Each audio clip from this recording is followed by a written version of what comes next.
Hi, Big dog. this is Big Dog. So this is Jamie Neep, and on today's episode, we're going to talk about how Jamie Neep has probably the largest market share in the whole of Dubai for a single building. Yeah. 100% for the past 3 months. 100% market share. For the past 3 months, yeah. Wow, I didn't even know that. Yeah. Probably should know that, shouldn't I? Yeah. I've been trying to tell a lot of people. Well, people just don't listen. The owners don't seem to at times. 100% They don't believe market me. share. Yeah. That's a good intro. Yeah. So this is Jamie Neep, and over the past couple of months has 100% market share. Yeah. That's In one powerful, building. mate. What does that mean? That could just be one sale. But it's not. How many is it? What's that? Be four? Four that have transacted, gone through. I've got 3 in contract now. So 7. Yeah. Doesn't sound like a lot. I think you should In one phrase that building. 100% market share sounds well better Yeah, it than does. seven deals. But you can only do the deals that are there, right? So first of all, what's the tower that you have 100% market share in? So the JW 100%. Marriott Dubai So good, Marina. Yeah. JW Marriott Dubai Marina. So the old address. used to be called the address. Do you know what I remember when we moved here many years ago, 2009, 2010? Yeah. Me and my wife Jamie, not you, Jamie. You could have been you. Look at what you could have won. I wish. Me and my Jamie went to view the address Yeah. to live there, Yeah. and I remember them giving us the monthly amount, and we were like, "Oh, it's just out of budget." Yeah. And it wasn't just out of budget. Yeah, we went to see it, and it was one of them things where we were like, "Oh, wouldn't it be nice Yeah. if we could live here?" The prices were dead high. Yeah. Like, so 2009 obviously just handed over, and there was a period of time between 2009 onwards, original prices from EMAR Yeah. for one beds were above 3 million. Yeah. Right now they're 2.5. Oh wow. Even last year, the highest sale, I've been doing record transactions, 2.7 was the record for a sort of resale unit. Was it? Yeah. Why would people buy then? Really, because it's just a one of one building that can't be replicated at all. In Dubai Marina, for sure. Because there's other addresses, right? Yeah. So what makes this one? So I like to JVR? compare it to that. So if we take the residences in the address JBR, right, you don't get access to the hotel facilities basically. Oh really? So they have residents JBR? in the JBR one. So they get their own facilities, and they have a small little swimming pool which doesn't get much sun. This sounds like a pitch. It basically It's is. just small, terrible swimming pool. There's no It is. sun. There's sharks. You have a different gym. You don't get access, obviously, to the infinity pool on the top floor. Whereas in the JW Marriott, you get full access to the hotel facilities. So the hotel gym, in my opinion, is one of, if not the best gym in Dubai Marina. That's where I go. Really you good. can't tell So- at the moment, but that's the gym I go to. Big shout out to Jeff in the gym. Big Jeff. Big Jeff. Yeah. So yeah, they have personal trainers there. They have everything. You get 2 swimming pools as residents. So you get the Wayne pool, which is licensed. So you serves alcohol, sells food, has shisha, plays music. You get all of your cabanas. You have towels. It's got everything there for So you. it's like proper serviced. Yeah, in a sense. So you don't get cleaning services. No, but I mean, like as the whole building, yeah. it feels serviced. It feels like service the residence. hotel experience, Yeah. but the privacy of a residence. You don't see the hotel guests because it's split from the 15th floor upwards. That's all residents. So who's the buyer? End user or investment? I would say primarily I sell to a lot of investors, but I do still sell to end users that value convenience. So they're typically not usually the type of people that live in it full time.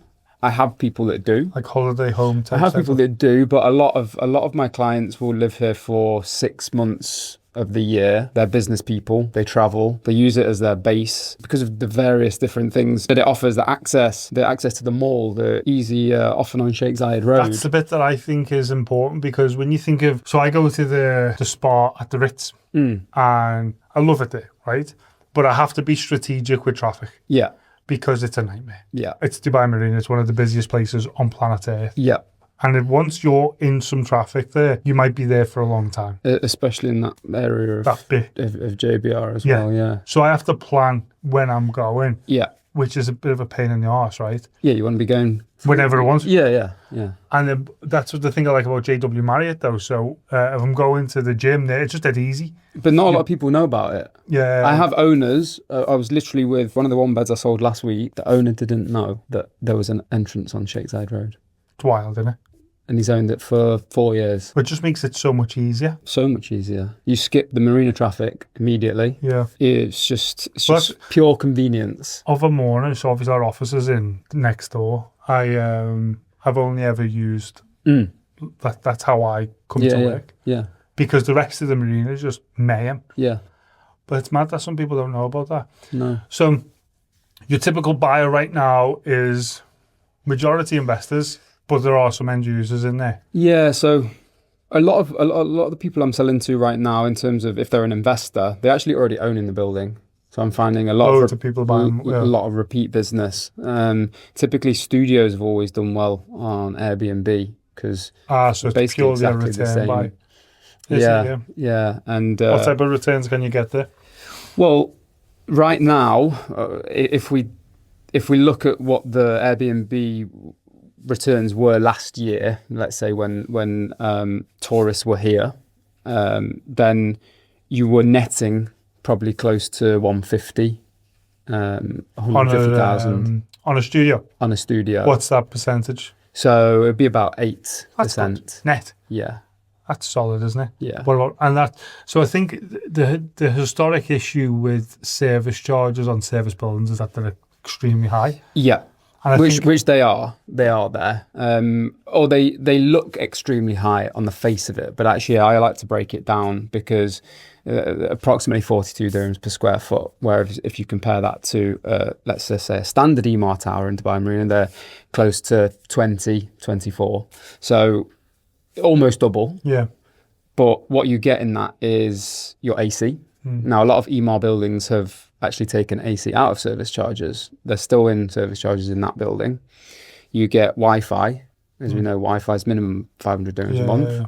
So that's 6,000 dirhams a year. Certainly. So then what about like services such as maids, towels, linen, anything like that? So you can pay for that on like an a la carte basis through the hotel. It's good though, isn't it? It's optional, which is good because the thing, how true is this? I remember on the address buildings, I know it's not now at a Marriott, can you change the furniture and beds? So originally you couldn't. Yeah, I remember that. Now you can do full upgrades. Oh, can you? Yeah? Full renovations, yeah. Some really nice ones. And people have started? People have started doing and they're getting, so are they doing it as a fix and flip, or they're doing it? Not really. So I've had clients try and explore that, but when I've actually gone through the numbers of it, to be honest, it doesn't really make sense at the moment. And because the amount you're putting into them, they then, an original unit, with a good view is around 2.5 to 2.6 mil. You're going to be putting 400k in it. And to be honest, then if you're trying to sell above the 3 million mark, you're close to 2-bed territory in other buildings. So I just don't think the market's there right now, in my opinion, for a reno job. A reno, no. So this is why I like the fact that you're number one, right? And this is... I know what you're going to say. Yeah, before you were here. Yeah. So we took a listing on in JW Marriott, and one of our agents, very, very good agents, right? And she comes over to me and says, do you know Jamie Neep? And I was like, yeah, why? So can you tell him to stop being so aggressive? And I was like, what? She worded it different than that. I was like, why? What's he done? She said, well, this owner has just called me and said, Jamie Neep's called him and said, why are you listing with whoever it was? Yeah, I'm number one in the building. Yeah. They've never sold anything in the building. They've got nothing else for sale in the building. They don't have any buyers in the building. They couldn't just rip them a new one. Yeah. And then the owner stayed listed with us, but he listed with you as well. I think you sold it as well, didn't you? We then sold it. Wow, would you believe it? What I like about that is you were so pissed off that an owner had the absolute audacity to be listing a property with somebody that wasn't you. Yeah, I can't comprehend it now, still. And it still happens, and I still have to have these same conversations with people, is why? Why, yeah. Because the chances are, if you just look at the odds of me selling it and the odds of somebody else selling it, it's much higher with you. It's tenfold. Like, And I don't disagree, right? I just love that approach of the person who's got all of the leads, all of the exposure, and has the largest share of transactional history in the building is the one most likely to sell. And you're saying a lot of the transactions are coming from people who already own in there. Yeah. The person with the most relationships in the building. Yeah. It's so obvious. But I just like the fact that you had the balls to pick up the phone to the seller and be like, why are you listing with somebody other than me? yeah, You can't do that unless you've got a little bit of substance about 100%. you as an agent, and your previous performance needs to be solid, right? Otherwise, they'd be like, who are you? Yeah, yeah. But you can 100%. back that up. I've got the Like, confidence. This, Yeah. yeah. But also, it's cheeky, man. Yeah, it is. Yeah. It's good though, isn't it? Yeah. I've got Ruffled a few feathers, that's for sure. It's good though. Yeah. Like, you're not here to, you don't want to walk away from Dubai real estate as whatever the next phase in your life is and be like, I probably should have had a bigger set of bollocks during that journey because there's so much money to be made. 100%. You need to be sure of yourself and go for it. And even with that haircut, you still did. Just so you know, Jamie got his haircut specific for this podcast. And nobody can tell the difference in the office. Everybody's like, what is that? I went to your hairdresser. I don't have one. I just use face wash. Exactly. I just carry on with face wash all the way through. I want to keep doing these, right? Yeah. And I tell you why I want to do this monthly with you. Yeah. Because for those who are watching, I told you the types of audience, the people you share it with. My audience is mostly real estate agents. So they will be watching either quite frequently giving out help, advice, and training and support stuff to other agents. So when you watch these types of videos, it's good to see how you've gone on a journey, which is good. One thing I'd like you to give to them, well, two things. One, we'll come back and do this next month, and we'll see he's at 100%, which is nice. And if he's not, we can send him abuse. I want you to give the one piece of advice right now to any real estate agent or person thinking about getting into real estate, that now you're number one with 100% market share. What do you wish you knew beforehand that's been the toughest learning curve, and now it's part of your day-to-day? Like, this is how I operate to maintain this position. And I wish I would have known that sooner. I think don't be afraid to be specialized and be super specialized in something. I think when I started, and this was just to buy real estate at that time, is everybody, it was the norm to do, for example, Dubai Marina. You would do Dubai Marina as a whole, and you would have 20, 30 brokers, even 50 where I was at, all spreading themselves throughout Dubai Marina. But what that means is you don't know one tower, you don't know the ins and outs of one tower. Master of nothing. Master of nothing. So if you go to one tower and somebody asks you and say, do you have a 08 series? You might not know what a 08 series is. There might not even be any. Exactly. Yeah. Whereas if you ask me any question about the JW, whatever series, size, units, there's units that I know about that people don't know exist, right? And I've only got to that position by just believing in the product and thinking, if I know everything about that, when somebody wants anything to do with that tower, even if it's just a question, they might not even want a property, but they have a question about it, I'm the person that they go to. And I think that's where Dubai real estate is moving as brokers. Yeah, of course, man. But if you take a look at then what you've actually just said is when you join real estate in Dubai, you get given a location. Yeah. And that location sometimes is so broad. Yeah. You have one unit here, one unit there, and one there. But because it's all Dubai Marina, you do Dubai Marina. Yeah. Chance of success is so low. Yeah. Whereas if somebody wants to buy in JW Marriott now, because that's all you have, you can sell them a house. Yeah. For sure. Yeah. And if someone wants to sell, you're the right person to attract buyers. 100%. But if I was to say to you now, go and take over another 5 buildings, it would be really difficult, right? Because you'd have to go building by building. You can't do 5 at once because it's near impossible. Yeah. All right, good. That's Jamie Neep. Jamie Neep has 100% market share in JW Marriott. A couple of other facts about Jamie Neep. Recently married. Great thing about AI. Jamie sent me his wedding photos.